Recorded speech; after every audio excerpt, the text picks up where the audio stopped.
I'm down at Eagle Creek on my way to go camping on a vacation, so I'm gonna get myself a limit of oysters. Anyway, they're spread out throughout the beach line. Truck. I will collect up some sizable ones that I can use for frying in a frying pan at camp, and then I'll show you and shuck increments of them. So I have myself a pile of oysters here that I'm gonna show you a little bit of shucking.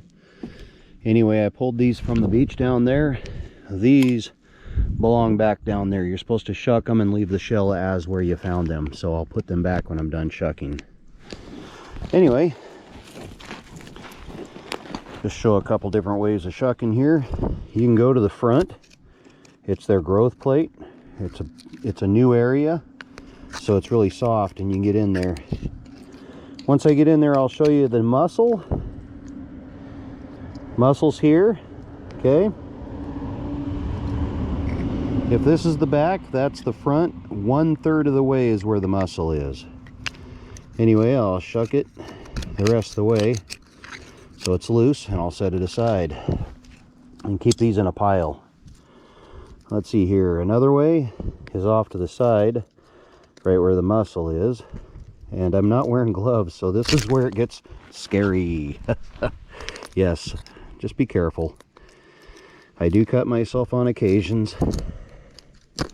Just got to find my way into that oyster. This is usually the direction I go too. There we are, I'm in. The muscle's just going to be right there, and then from there I shuck the side of it, and then I threw that shell. Need to grab that shell back, keep it in a pile.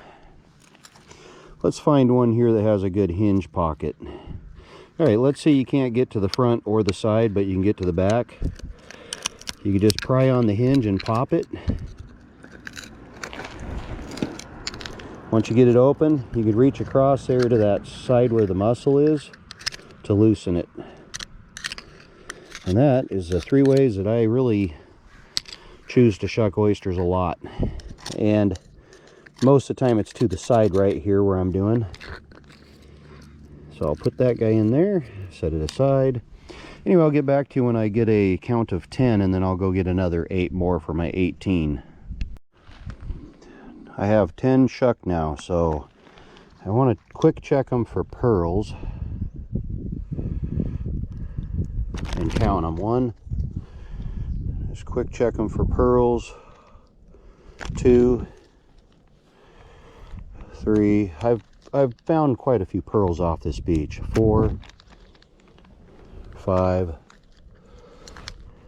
6, 7, I'm doing that count, 8, 9, 10 up there, and I don't see anything of any size of any pearls. Usually they're showing right in the body here somewhere, so that's 10. Now I got to take these down to the beach, throw them where they laid or where I found them roughly, and then I will get another 8 more for my limit. I have enough for, more than enough for 8 more oysters here, so I should be able to get them pretty quick. Oh, meanwhile, I want medium oysters. Not super large, not super small. So that's why I'm choosing these. Now behind me, when it's really low tide, there's a good oyster bed, and during windstorms the oyster bed gives up some of these oysters. They come rolling on the beach line, and at high tide I can find them, and I'd rather find them during the winter months where they are not dead or dying. So to tell if they're dead or dying, they'd have a hollow sound, like when you hit them. There'd be a hollow sound to the shell because there's no moisture in there, no liquid. So these guys are fairly meaty for being, this is near the end of July, so we're in midsummer right now. I don't know when this video will get posted. Unfortunately, I've got other videos ahead of this. So Just bear with me on when this comes out, what time of year it is. It'll be end of summer to fall, maybe earlier. Depends what I've got to put out. So some things can wait, some things can't wait. Find myself a good spot here to get into that shell. I'm on Highway 101, Eagle Creek, Hood's Canal. Just for your knowledge. There's 5 right there. I need 3 more. I will get back to you when I'm done.